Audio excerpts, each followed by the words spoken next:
Parce que à ce moment-là, je sais pas, je n'arrivais plus à dormir. Je disais, il fallait que je fasse ce truc, il faut que je fasse ce truc, il faut que je fasse ce truc. Ça a du potentiel, ça a du potentiel, je dois le résoudre.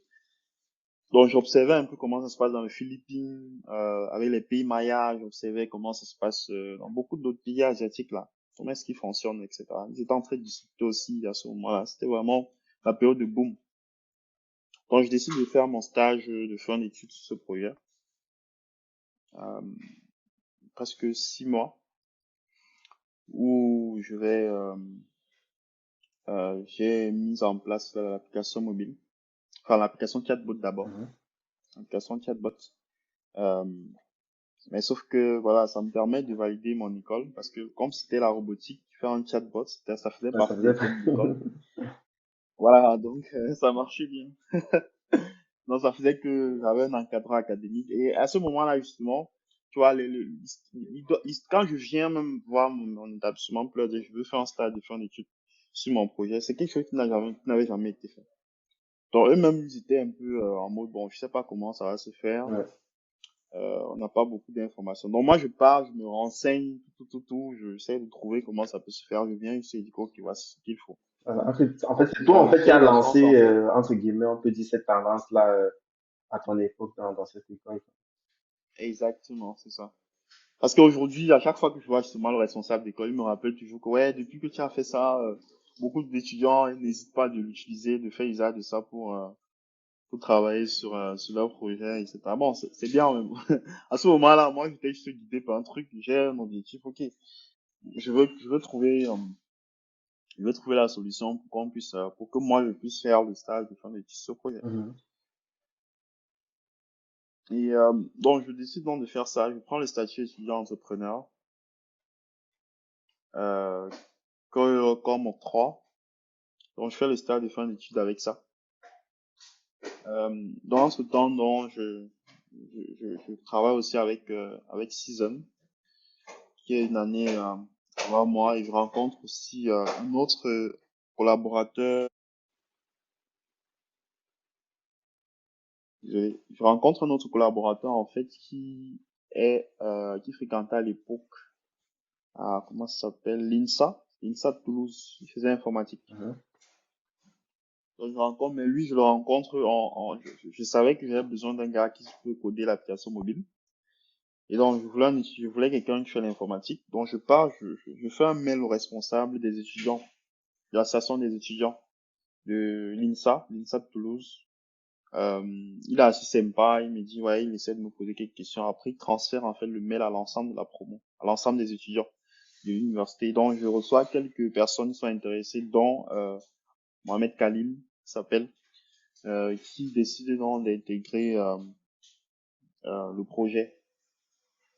On c'est comme ça, donc on était déjà trois. Steven, lui, connaissait une de ses amies, qui est gabonaise, qui devait aussi nous épauler sur la partie financière. Mhm. Faire les prévisionnels, etc., des finances, machin truc, donc que moi je connaissais pas faire.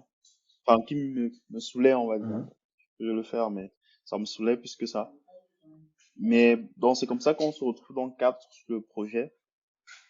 Donc moi qui étais très technique, donc à ce moment-là, j'étais encore très involved dans la tech, donc je m'occupais du back-end et du développement de chatbots.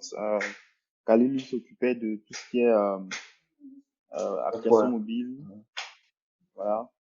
Et Season était plus business development, support client, Même s'il est tout technique ça. aussi, mais comme les investisseurs, ils aiment bien voir, ils aiment bien les gens dans les cases, quoi. Toi, toi, tu es là, tu es la technique, toi, Ah, tu fais du business, toi, tu fais la finance. exactement, exactement. C'était ça en effet. Donc ouais, c'est comme ça que on commence donc à travailler. On est, mais ça n'a pas été, ouais, les premiers mois avant, c'est pas le plus simple. Il y a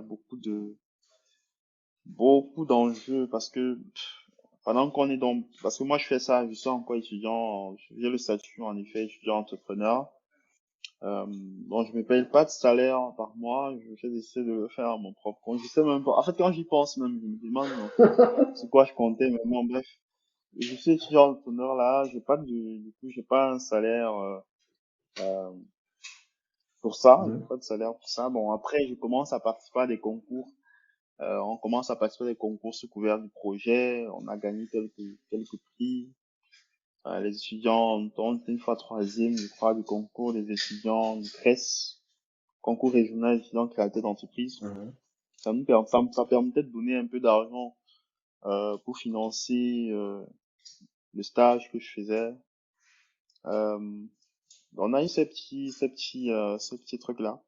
À la fin de, de mon stage, on le soutient sans problème. Voilà, maintenant je suis plus étudiant.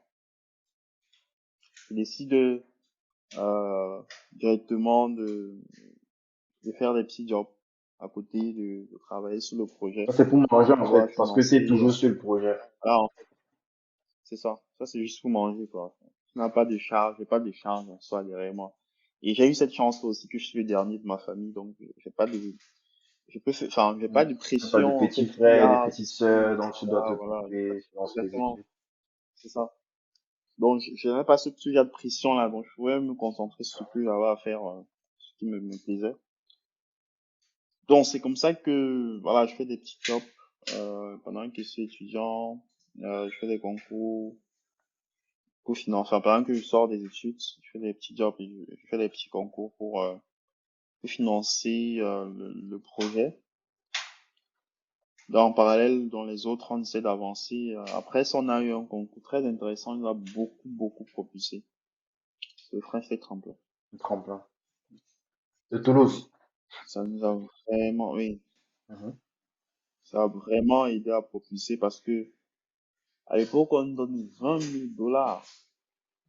Pour moi, c'était énorme.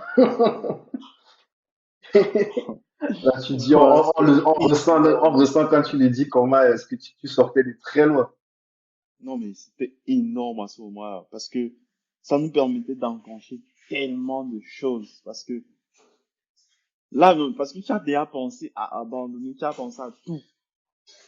Et donc là, quand le truc vient, on se dit, bon, voilà, ça c'est un truc hyper intéressant. Surtout que ça nous donne accès à l'écosystème. Tu n'es plus dans ta petite chambre là, en train d'essayer d'écrire des Ouais. mails à tout le monde, pour dire que est-ce que tu peux avoir quelques secondes pour me rencontrer, qu'on discute, parce que je m'introduis dans le monde de la finance que je connais pas. Mhm. Donc je passe parfois sur LinkedIn en me faisant passer pour un étudiant, j'étais même plus étudiant, pour dire que non, je suis étudiant, je veux un peu savoir comment est-ce que ça marche. Bon, les gens étaient sympas, ils disent, bon, on va essayer de prendre un call avec toi pour discuter avec toi. Donc, ouais, donc quand on reçoit, on est admis au Fresh Tech Tremplin, ouais, je dis, bon, c'était vraiment le soulagement. On est accompagné dans ce moment-là, on est challengé sur plein de choses. On met en place le premier site internet, on met en place l'application mobile, la première version Mhm. finalise. Ils vous donnent des bureaux? Euh, Non. disons, Ils vous donnent des bureaux, la possibilité de bosser dans les locaux. effectivement, ils me donnaient la possibilité justement, il y a eu accès au bureau, justement, c'était, euh, il y avait un nouveau bureau qu'on venait de mettre en place. C'était chez Atom, ça s'appelle. Mhm. Euh, on avait des bureaux là-bas qui nous permettaient de pouvoir faire des réunions, de pouvoir, voilà, bosser sans être à la maison. Il y a aussi accès à cet écosystème-là où tu vois d'autres startups qui se battent comme toi. Ça propulse, ça donne l'énergie, ça te fait avancer. La visibilité. Tu sais, c'est un peu le secret gardé du Y Combinator. Parce que quand tu as des gens, en fait, qui sont en train de pousser, que tu vois tous les jours qui sont en train de pousser, ça te donne énormément d'énergie, en tout cas. Ça t'évite de, de baisser les bras.